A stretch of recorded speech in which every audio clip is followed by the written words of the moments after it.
Assalamualaikum warahmatullahi wabarakatuh. Perkenalkan, nama saya Naziatun Nisa Syahibah Damanik dengan NIM 2001052040.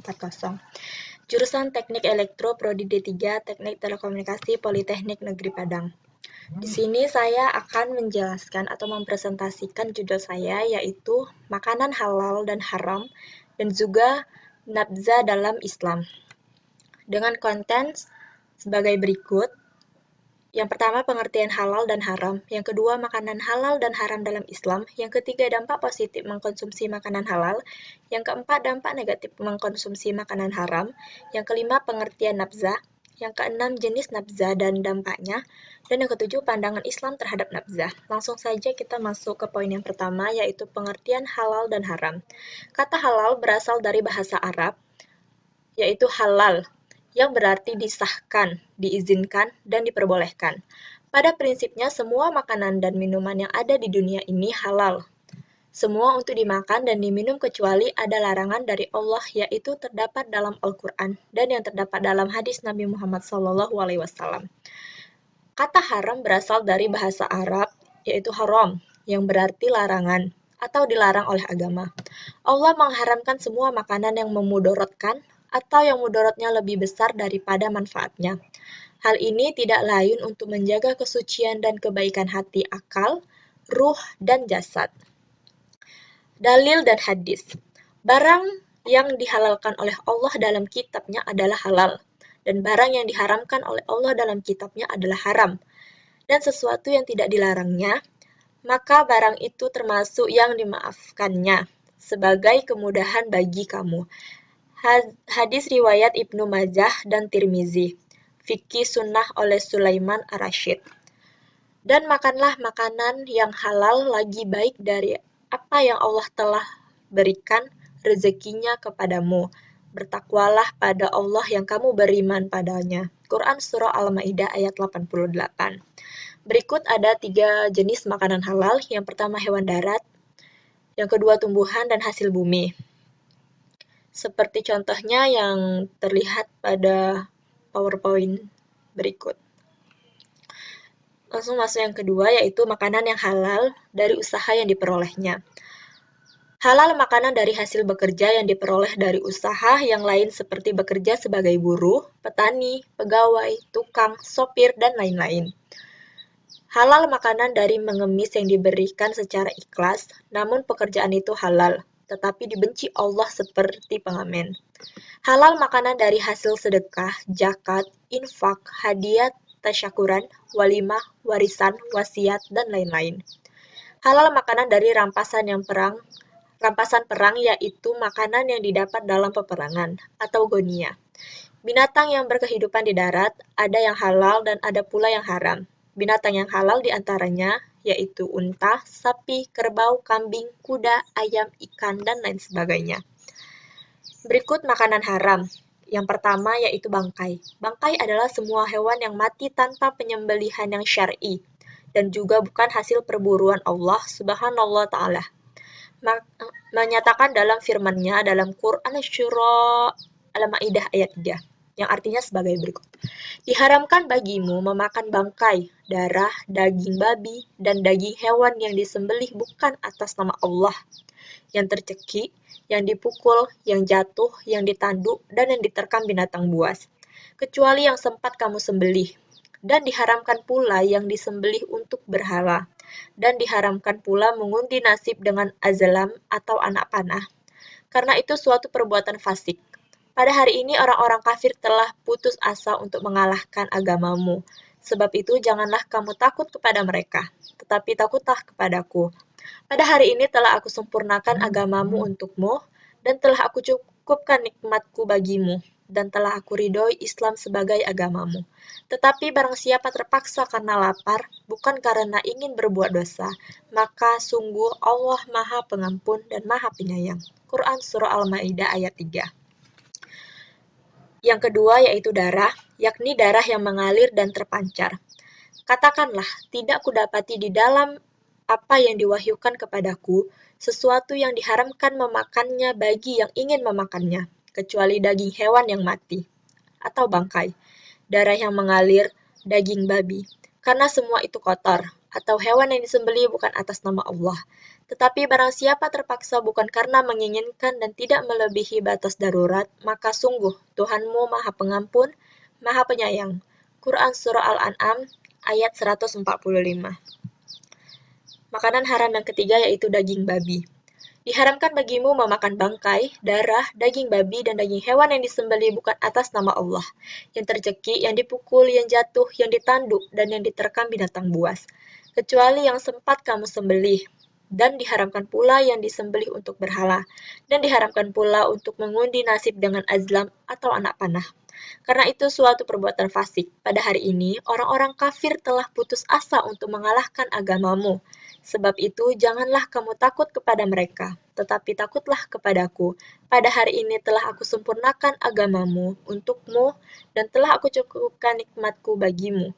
Dan telah aku ridhoi Islam sebagai agamamu. Tetapi barang siapa terpaksa karena lapar, bukan karena ingin berbuat dosa, maka sungguh Allah Maha Pengampun, Maha Penyayang. Quran Surah Al-Maidah ayat 3. Makanan haram yang keempat yaitu khamar. Dikiaskan dengannya semua makanan dan minuman yang bisa menyebabkan hilangnya akal atau mabuk, misalnya narkoba dengan seluruh jenis dan macamnya.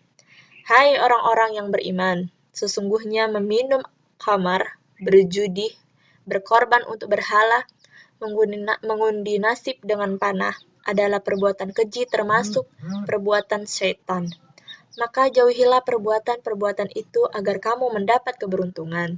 Quran Surah Al-Maidah ayat 90. Makanan haram yang kelima yaitu semua hewan buas bertaring. Semua hewan buas yang bertaring dan menggunakan taringnya untuk menghadapi dan memangsa manusia dan hewan lainnya. Sahabat Habusah, Laba al-Kushani radhiyallahu anhu berkata, sesungguhnya Rasulullah Shallallahu Alaihi Wasallam melarang dari mengkonsumsi semua hewan buas yang bertaring. Hazrat riwayat Al-Bukhari dan Muslim. Dan dalam riwayat Muslim darinya dengan lafaz semua hewan buas yang bertaring maka memakannya adalah haram. Makanan haram yang ketujuh adalah jalalah.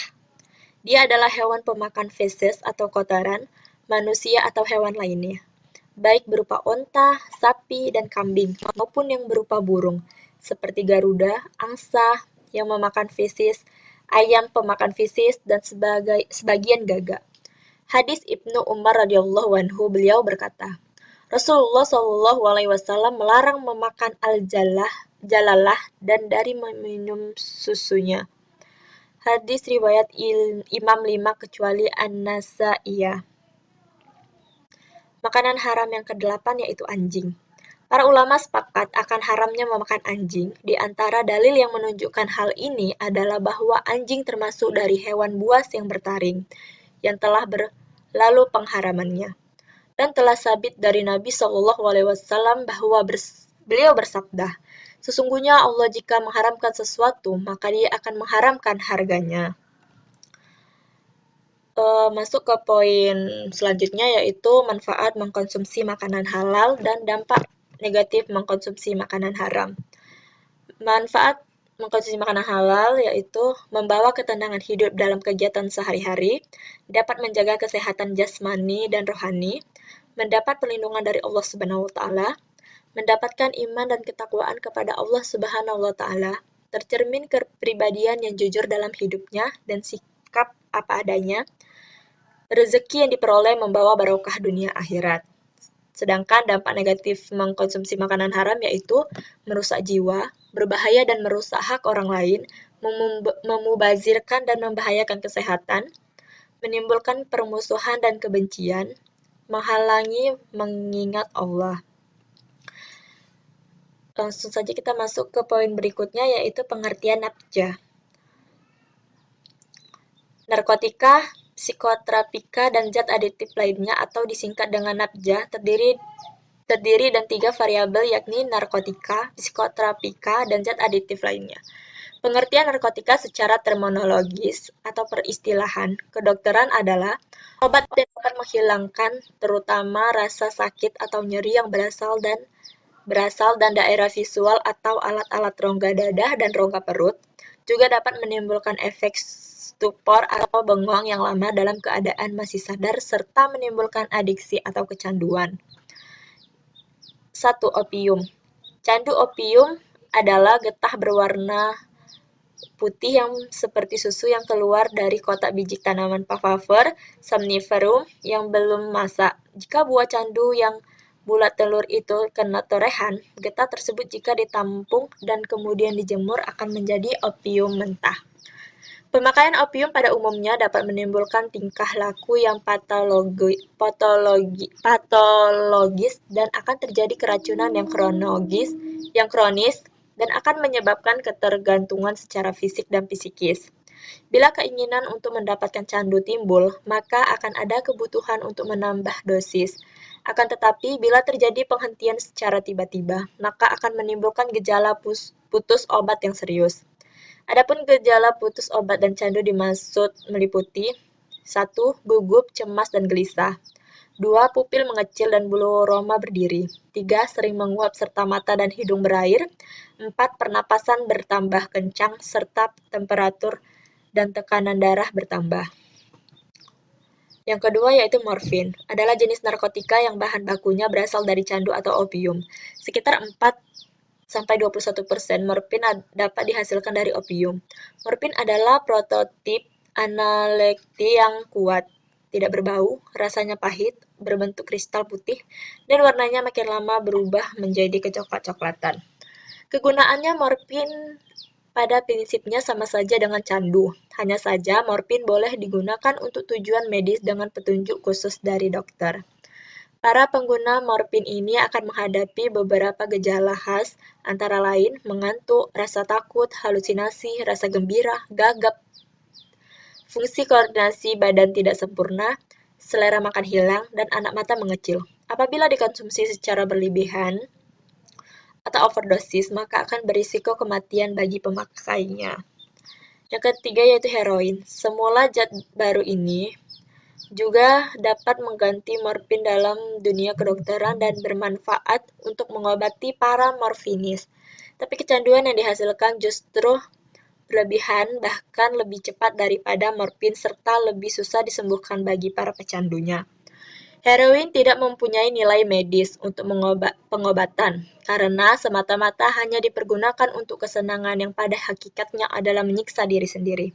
Adapun ciri-ciri orang yang ketagihan heroin ialah ingusan dan mata berair, mengantuk, tampaknya tidak sehat dan terlihat badannya kotor dan pakaiannya berdebu karena lalai akan dirinya, tidak nafsu makan dan merumbulkan gatal-gatal akibat bekas suntik, dan karakternya tidak menentu dan sering bertindak biadab tanpa merasa dirinya berbuat kesalahan. Yang keempat yaitu kokain. Sebagai zat simultan bagi sistem syaraf pusat yang diperoleh dari jenis tanaman koka. Kokain merupakan zat atau obat perangsang yang dapat mempengaruhi susunan syaraf, sehingga akan menimbulkan gangguan mental organik, yaitu gangguan dalam fungsi berpikir, perasaan, dan perilaku. Atau dengan kata lain, si pecandu mengalami gangguan jiwa yang disebabkan karena susunan saraf pusat atau otak bereaksi langsung dengan zat kokain tadi. Bila terjadi pemakaian kokain berlebihan atau overdosis, maka akan berakibat kejang-kejang hebat yang diikuti oleh timbulnya gangguan pernafasan, perusakan paru-paru, koma, dan gangguan fungsi jantung yang berakhir pada kematian. Nafza yang kelima itu adalah ganja. Ganja atau marihuana atau kanabis berasal dari tanaman Cannabis sativa atau Cannabis indica. Ganja bagi para pengedar maupun pecandu diistilahkan dengan cimeng, gele, daun, rumput jayus, jum, barang, marijuana, gele hijau, bang, bunga, ikat, dan labang. Ketika ganja disalahgunakan misalnya dengan merokok, dicium, atau ditelan, maka ia akan bereaksi secara aktif mempengaruhi syaraf sentral dan berakibat pada gangguan mental organik yang berbahaya kepada akal, emosi, maupun tingkah laku pemakainya. Efek khas yang akan timbul biasanya menimbulkan rasa gembira, menghayal euforia, banyak biara, dan merasa ringan pada tungkai kaki dan badan. Pemakai akan mulai banyak tertawa walaupun tidak ada rangsangan lucu. Pengguna ganja akan merasa pembicaranya hebat, idenya bertubi-tubi, dan menjadi mudah terpengaruh. Adanya paham curiga yang kontroversial tidak menyebabkan rasa takut, melainkan malah menertawakan dan menimbulkan sebagai hal yang lucu. Dan halusinasi penglihatan berupa kilatan sinar, bentuk warna-warni cemerlang, bentuk-bentuk geometrik, dan figur pada muka seorang. Nabza yang kelima yaitu sabu-sabu. Bila sabu-sabu digunakan dalam jangka panjang, maka dampak yang dirasakan pemakai adalah mengalami berat badan yang mencolok, merusak hati, detak jantung tidak teratur, bahkan bisa menyebabkan stroke. Jika terjadi gejala putus zat, maka pemakai sabu tersebut akan mengalami kenaikan suhu badan, kejang-kejang, merasa gelisah, depresi, paranoid, bahkan bila tidak dapat diatasi akan mengakibatkan kematian. Yang ketujuh yaitu ekstasi. Zat adiktif yang dikandung ekstasi adalah amfetamin atau MDMA, suatu zat yang tergolong simultan. 44 dalam Undang-Undang Nomor 5 Tahun 1997 tentang psikoterapika, amfetamin ini termasuk golongan 1. Hal ini menunjukkan bahwa bila terjadi penyalahgunaan ekstasi, berarti akan dikenai sanksi hukum pidana yang berat.